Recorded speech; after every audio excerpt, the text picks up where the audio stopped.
இந்திரஜா சங்கர் அவங்க வந்து பார்த்தீங்கன்னா 2 மாதத்துக்கு முன்னாடி ஒரு யூடியூப் சேனல் ஸ்டார்ட் பண்ணாங்க. அந்த சேனல் வந்து பார்த்தீங்கன்னா இப்போ அரௌண்ட் 1,41,000 சப்ஸ்கிரைபர்ஸ் வந்து இருக்கு. ஸோ இது எப்படி க்ரோ ஆனாங்க அப்படின்னு நான் டீட்டெயிலாக எடுக்கும் போது நிறைய விஷயங்கள் அவங்க வந்து அவங்களுடைய மேரேஜை எப்படிலாம் மார்க்கெட்டிங் பண்ணி நிறைய பிராண்ட்ஸை வந்து இன்ட்ரடியூஸ் பண்ணாங்க அப்படின்றதுலாம் எனக்கு தெரிய வந்துச்சு. ஸோ இந்த வீடியோவில் அந்த மார்க்கெட்டிங் சீக்ரெட்ஸை பற்றி தான் நான் வந்து டீட்டெயிலாக சொல்ல போகிறேன். நீங்கள் ஒரு இன்ஃப்ளூயன்சர் அல்லது ஒரு யூடியூபர் இல்லை யூடியூபர் ஆகணும், இன்ஃப்ளூயன்சர் ஆகணும் அப்படின்னு நினச்சிட்டு இருந்தீங்க அப்படின்னா இந்த வீடியோ வந்து உங்களுக்கு யூஸ்ஃபுல்லாக இருக்கும். வீடியோக்குள்ளே போகிறதுக்கு முன்னாடி நம்ம சேனலை சப்ஸ்கிரைப் பண்ணாதவங்க சப்ஸ்கிரைப் பண்ணுங்கள். முதல்ல அவங்களோட யூடியூப் சேனல் எப்படி க்ரோ பண்ணாங்க பாருங்க. அவங்களுடைய மேரேஜ் ஃபிக்ஸ் ஆனோடனே அந்த விஷயம் வைரல் ஆகுது. வைரல் ஆகும்போது அவங்க என்ன பண்றாங்கன்னா தெளிவா அவங்க வந்து சேனல் ஸ்டார்ட் பண்றாங்க. இப்படி ஸ்டார்ட் பண்றதுனால அவங்க வந்து க்ரோ ஆக முடியுமா அப்படின்னு சொல்லி கேட்டீங்கன்னா நிச்சயமா முடியாது. அதுக்கு யாரோ ஒரு ஆள் சப்போர்ட் பண்ணணும், யாரோ ஒரு ஆள் அதை வந்து வைரல் ஆக்கணும். அந்த ஒரு பொறுப்பை வந்து ஃபேமஸான பிஹைண்ட் வுட்ஸ் சேனல், அதாவது தமிழ்நாட்டில் ஒரு ஸ்ட்ராங்கஸ்ட் சேனல், ஒரு பிக்கஸ்ட் சேனல்னா அது பிஹைண்ட் வுட்ஸ் தான். அந்த சேனல் வந்து இன்டர்வியூ மூலியமா இவங்களோட பேர் இன்டர்வியூ எடுக்கிறது மூலியமா இந்த விஷயத்த நிறைய பேருக்கு கொண்டு போய் ரீச் பண்றாங்க. ஸோ அந்த வீடியோ வைரல் ஆகும்போது இவங்களுடைய யூடியூப் சேனலும் வைரல் ஆகிட்டு இருக்கு. அதுக்கப்புறம் இவங்க என்ன பண்றாங்கன்னா மேரேஜ் ஃபிக்ஸ் ஆகுறதுல இருந்து சாரி, வேஷ்டி, ட்ரெஸ் வாங்குறதுல இருந்து, கார் வாங்குறதுல இருந்து, வேற மறுவீடு போறதுல இருந்து, கிஃப்டை பேக் பண்றதுல இருந்து எல்லாத்தையுமே, அது எங்க ஹனிமூன் போறாங்கன்றத முதற்கொண்டு அவங்க வந்து ஓப்பனா சோசியல் மீடியால, அதாவது இதுதான் பேசப்படுது, இதுதான் ஹாட் ஆஃப் தி டாபிக், இதை வச்சு அவங்க வந்து யூடியூப் சேனல் பில்ட் பண்ணி 1,41,000 சப்ஸ்கிரைபர்ஸ் ரீச் பண்றாங்க. இப்போ இந்த பிஹைண்ட் வுட்ஸ் அப்படின்ற ஒரு சேனல் வந்து இவங்களுடைய மேரேஜ்ல அஃபிஷியல் மீடியா பார்ட்னரா ஜாயின் பண்றாங்களாம். அவங்க 2 பேரும் என்ன டேர்ம்ஸ் அண்ட் கண்டிஷன்ஸ் போட்டாங்கன்னு எனக்கு தெரியாது. அவங்க வந்து ஒரு இன்ஸ்டாகிராமில் ஒரு போஸ்ட் போட்டிருந்தாங்க, இந்த மேரேஜ் சம்பந்தமான ஃபோட்டோஸ், வீடியோஸ் யாருமே ஷேர் பண்ணக்கூடாது. எந்த ஒரு இன்ஃப்ளூயன்சரோ இல்லை எந்த ஒரு யூடியூப் கிரியேட்டரோ வந்து ஷேர் பண்ணாங்கன்னா அது வந்து காப்பிரைட்டுக்கு உள்ளடக்குனது அப்படின்னு சொல்கிறாங்க. அதாவது நம்ம பயன்படுத்தக்கூடாது, பயன்படுத்தணும்னா நாங்கள் வந்து காப்பிரைட் கிளைம் கொடுப்போம் அப்படின்றது தான் அதில் வந்து உள்ள மெசேஜ். கமெண்ட்ஸ் ஆன் பண்ணி வச்சுருக்காங்களான்னு பார்த்தீங்கன்னா அதில் ஆன் பண்ணிக்கலாம், ஆஃப் பண்ணிட்டாங்க. அதில் வந்து ஏன் பண்ணாங்கன்றது எனக்கு தெரியல.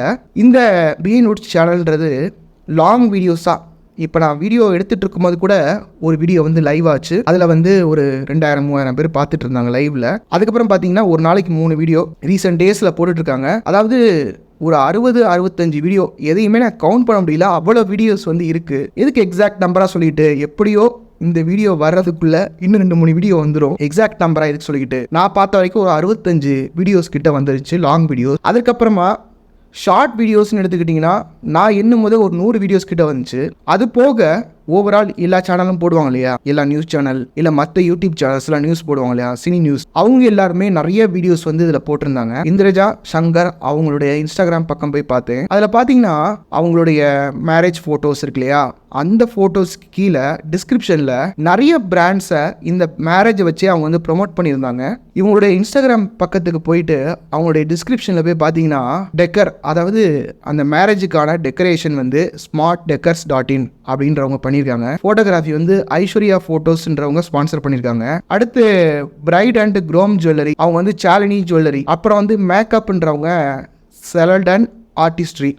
அடுத்து வந்து மாலை வந்து petals.com, ஃப்ளவர்ஸ் வந்து blossom bridal flowers, groom costume வந்து ஸ்ரீராம் கௌஷிக்.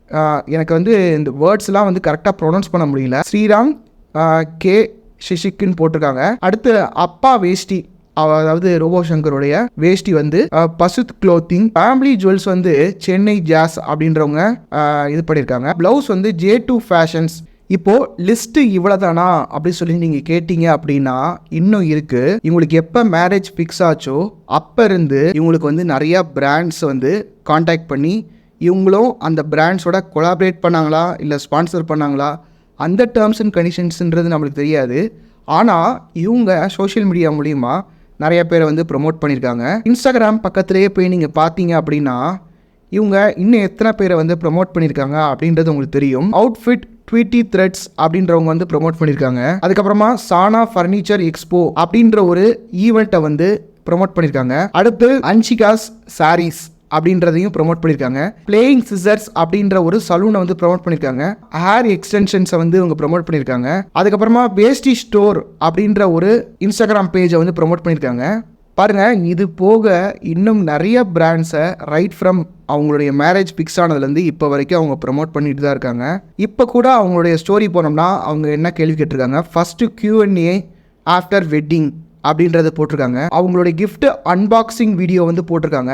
சன்டேனுக்காக ஐஸ்வர்யம் குட்னஸ் அப்படின்ற ஒரு பிராண்டை வந்து ப்ரொமோட் பண்ணியிருக்காங்க. இப்போ பாருங்கள், நீங்கள் கேட்கலாம், அவங்களுடைய இன்ஸ்டாகிராம் பேஜ் அவங்க ப்ரொமோட் பண்ணுறாங்க, அவங்களோட யூடியூப் சேனல் அவங்க ப்ரொமோட் பண்ணுறாங்க, அவங்க மேரேஜ் பண்ணுறாங்க, இதனால் என்ன பிரச்சனை அப்படின்னு கேட்கலாம். எனக்கு எந்த பிரச்சனையுமே இல்லை. ப்ரொமோஷனுக்கு அகெயின்ஸ்ட் ஆனவனும் நான் கிடையாது. எனக்கு ப்ரொமோஷன்ஸ் வந்தாலும் நான் வந்து ப்ரொமோட் பண்ணுவேன். இங்கே வந்து நீங்கள் புரிஞ்சுக்க வேண்டிய ஒரு விஷயம் என்னென்னா, என்னுடைய சேனலில் வந்து நீங்கள் இன்ஃப்ளூயன்சர் ஆகுங்க, நீங்கள் வந்து யூடியூப் ஸ்டார்ட் பண்ணுங்கள் அப்படின்னு நான் சொல்கிறேன். அதாவது உங்களுடைய பிராண்டை வந்து 4 பேர் தெரியணும், தெரிஞ்சாதான் நீங்கள் வந்து உங்களுடைய பிஸ்னஸில் க்ரோ ஆக முடியும்னு நான் சொல்கிறேன். நிறைய பேர் என்ன சொல்கிறீங்கன்னா, நான் எப்படி சோஷியல் மீடியாவில் வீடியோஸ் போடுறது, என்னுடைய கண்டென்ட்லாம் யாராவது பார்ப்பாங்களா அப்படின்னு நீங்கள் கேட்பீங்க. இப்போ பாருங்கள், இவங்களுக்கு வந்து எது மக்கள் பார்க்குறாங்க அப்படின்றது தெரிஞ்சு போச்சு.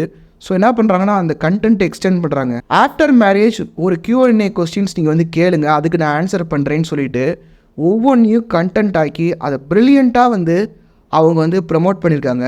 ஈஷா யோகா மையத்தில் பார்த்திங்கன்னா வருஷத்தில் ஒரு நாள் மகா சிவராத்திரி அப்படின்னு ஒன்று நடக்கும்.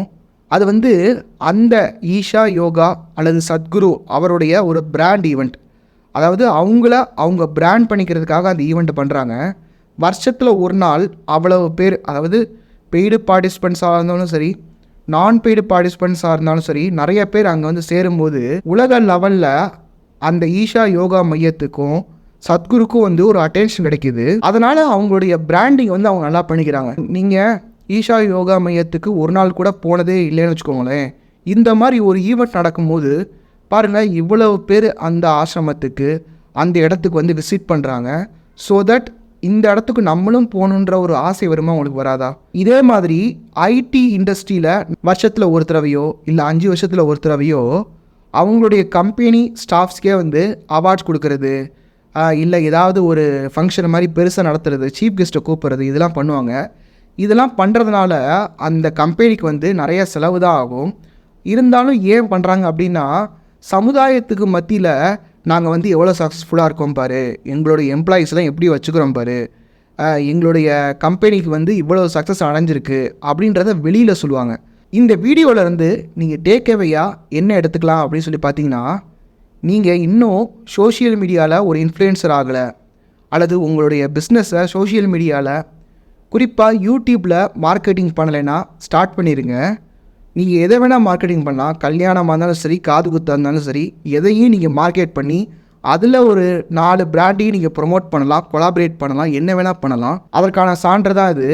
எந்த ஒரு ஜானராக இருந்தாலும் உங்களால் இந்த யூடியூப் ஸ்பேஸில் வந்து உங்களால் க்ரோ பண்ண முடியும். உங்களுடைய பிஸ்னஸையும் இதில் வந்து ப்ரொமோட் பண்ணிக்க முடியும். ஒரு நல்ல மனிதர் இருக்கார், எலெக்ஷனில் கண்டெஸ்ட் பண்ணி மக்களுக்கு சேவை பண்ணணும் அவர் நினைக்கிறாரு. அந்த சேவை பண்ணணும்னு நினைக்கிற ஒரு நல்ல மனசுன்றது பாராட்டக்கூடியது. ஆனால் அவரை, அதாவது நல்லவர்ன்றவரை நல்லவர்னு நம்ம எல்லாருக்குமே ப்ரொஜெக்ட் பண்ணணும். அதாவது பெர்செப்ஷன் இஸ் ரியாலிட்டின்னு சொல்லுவாங்க. இவர் நல்லவர் தான் அப்படின்றத நம்ம எல்லாருக்கும் சொல்லணும். அதற்கு ஒரு மார்க்கெட்டிங் மீடியம்ன்றது நம்மளுக்கு தேவைப்படுது. ஸோ நீங்கள் வந்து சோஷியல் மீடியாவுக்கு வாங்க. இந்த மாதிரி social media influencer, YouTube celebrities எப்படி ஷார்ட் டைமில் க்ரோ ஆகிறாங்க, அவங்களுடைய மார்க்கெட்டிங் ஸ்ட்ராட்டஜி என்ன, யூடியூப் சீக்ரெட்ஸ் என்ன அப்படின்றத தொடர்ந்து என்னுடைய சேனலில் வந்து பண்ணலான் இருக்கேன்.